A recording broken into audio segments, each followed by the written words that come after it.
I'm Linda, the scrapbooking photographer. Welcome to my YouTube channel. Many thanks to those of you who have already subscribed, it's much appreciated. If this is your first visit, welcome.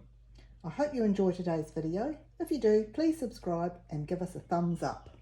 Today, we're going to be looking at a product in the core catalogue for Close to My Heart, which is on page 42, and that is the Pull Tab Thin Cuts. So it works really well with both stamp sets on the same page, but we're going to be using the candle stamp, another candle stamp in Thin Cuts. So here's all the things that we'll be using today.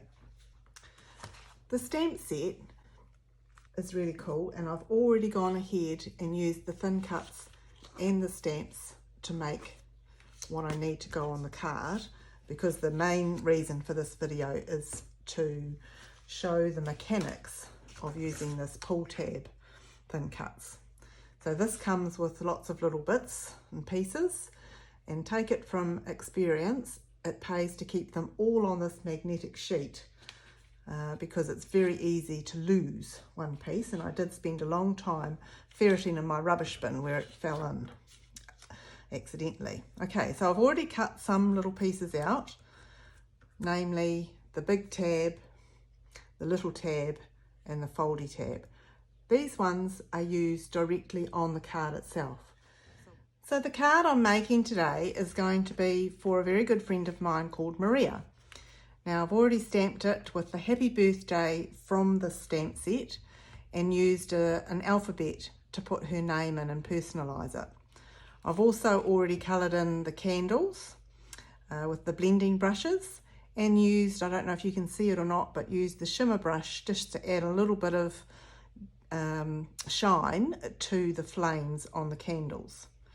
So what I really want it to look like in the end is having the candles down here, and the idea of the pull tab is that we pull them up to show that there's actually a few more there. So the most logical thing to do first is work out where we need our cake stand. Now on the tabs we have 3 different size runners. Now these are designed to make a hole in here for these to go up and down. All will become clear as we go forward. But the best way I've found to make things work properly is to just use the fascia that we're putting it on, lining it up on a mat, deciding where you want the cover to go, because this bit is going to cover all the workings of the pull-up.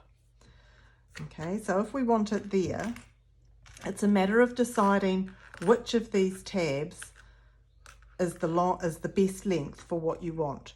So imagining this is behind, but we'll put it here to make it easier to figure out. You can see that this one could work, but if that was the bottom and we pulled it up to the top, it would really be too tall because it would come all the way out of the cake. Okay. It's a bit like the 3 bears. This one is too small because it doesn't come out far enough. So in this instance, I believe that this runner is the best one, which will be here and bring this up just to the top there, which is perfect. So we can put that to one side for now, because the key initially is to get this tab in the right place on here. So we've got our cake stand where we want it to be. So we roughly know that the bottom of our runner needs to be in line with the 4 here. So we take that out because we don't actually want it on that piece. For ease of maths, I've made this piece of paper 4 inches wide. So we know that this needs to go in the middle at 2 inches. It's just a matter of getting the height right. and in this instance we lined it up level with the 4. Now to make sure that it's in the middle, we can use our T-square, line it up so that we've got it nice and straight, and we can put our, remembering to turn it over because it's going to go through the die machine. And there it is. Okay, so we'll just secure that with a little piece of washi tape.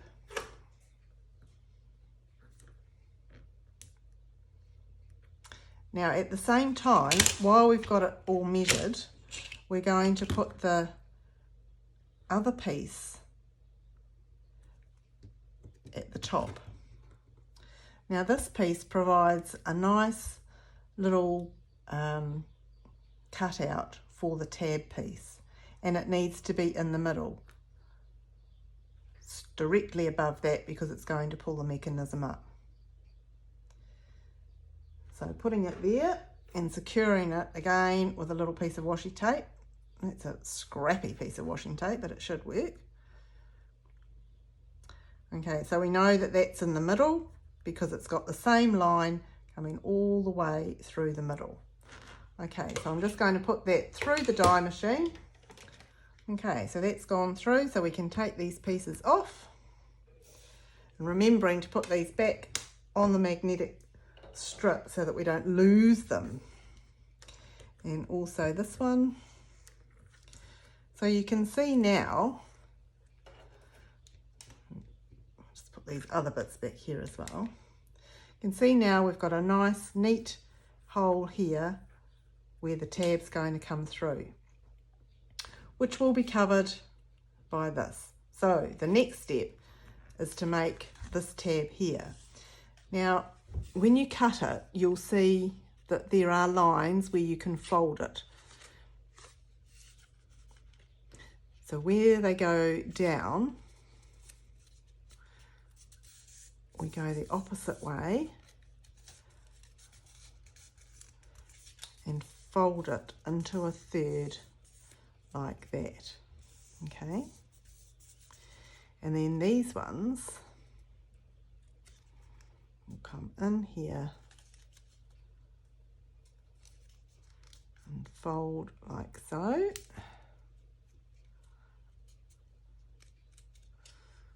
Okay, so to glue this down, what I've used is a little bit of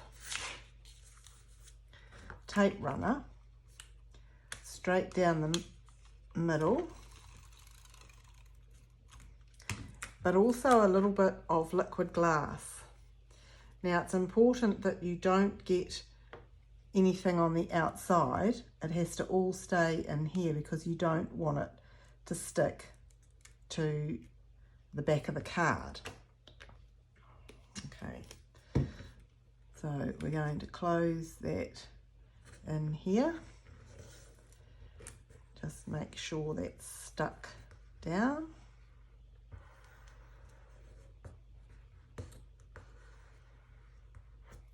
And we're going to wipe away all the excess and wait until it's dry. Now this little piece here is designed to stick together once you fold it at the crease marks.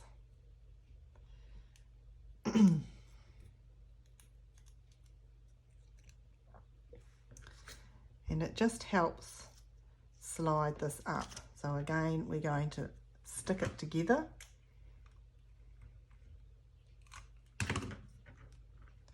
With a little bit of tape runner. Okay, so it goes up and down like so.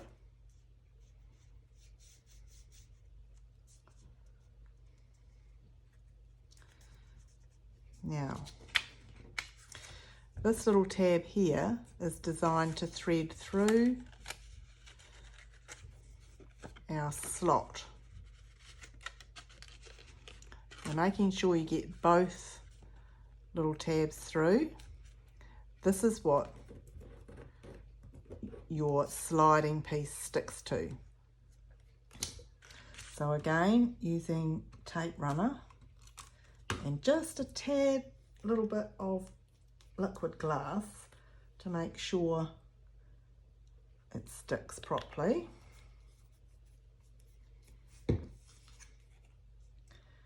We attach our candles like so. So then they should slide up and down like that, okay? Now you've got this little tab on the back, which we're going to stick down about there, which will help to keep this runner straight as it goes up and down. So probably only need a little bit of tape runner there. Okay, so that's working nicely. Now to ensure this mechanism stays nice and straight, I put a little bit of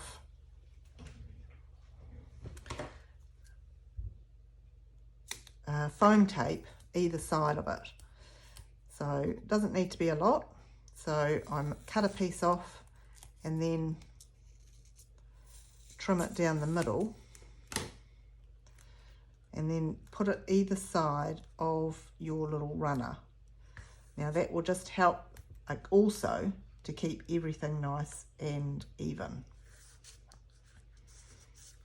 Okay, so coming back over to the front,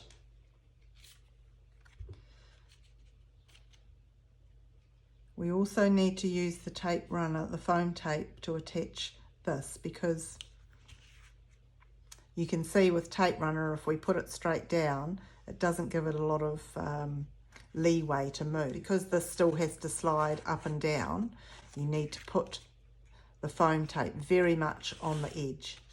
So again, I'm going to use a small piece of it and cut it in half to keep it nice and thin.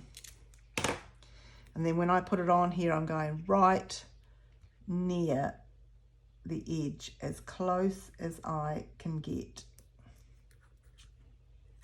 with both pieces.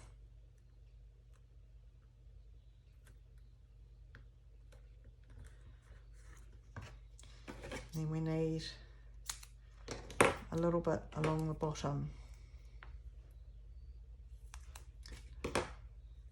Now the bottom stops it coming through. Oops, I've just made that a little bit too long. There we go. Okay, now obviously you don't want anything at the top because your candles have to be able to come out of the top. So we'll take a double-sided bit off there. And then being very careful not to affix it to the candles.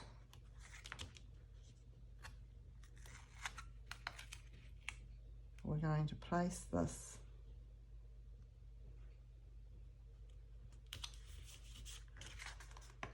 like so. And we've done that well because the tab still slides up and down. That's the basic mechanism. To finish it off, we're going to trim this. So you trim it when the candles are down so that it's flush with the top of the card. And then this other little tab is what we put over the top, just to make people aware that there's something there that they can pull to see what's underneath. So again, a little bit of liquid glass on both sides.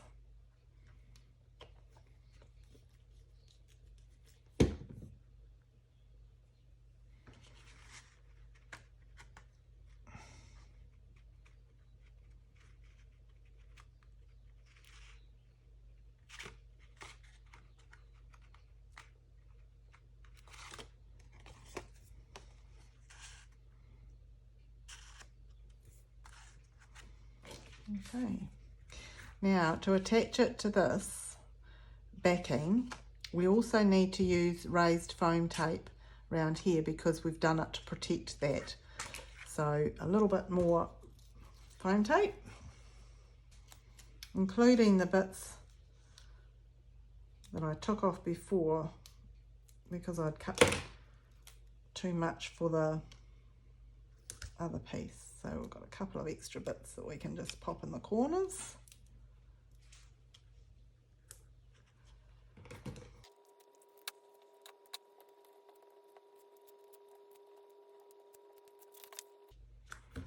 Using the grid to line things up nicely as we do.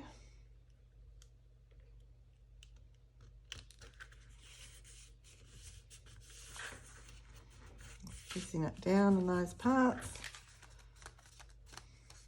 And then attaching it to the card.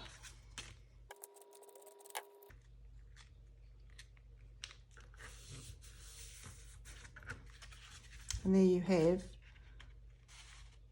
your pull tab card. So I'm pretty sure Maria will like that. And I hope you got something out of that. I hope you venture forth and use the pull tab thin cut. There's lots of other ways it can be used with different directions and some with Christmas cards. So I'll pop a few extra little pieces on at the end so you can get some different ideas. But the main thing is to measure the top part first to make sure you get the pull bit in the right place and the right length of runner.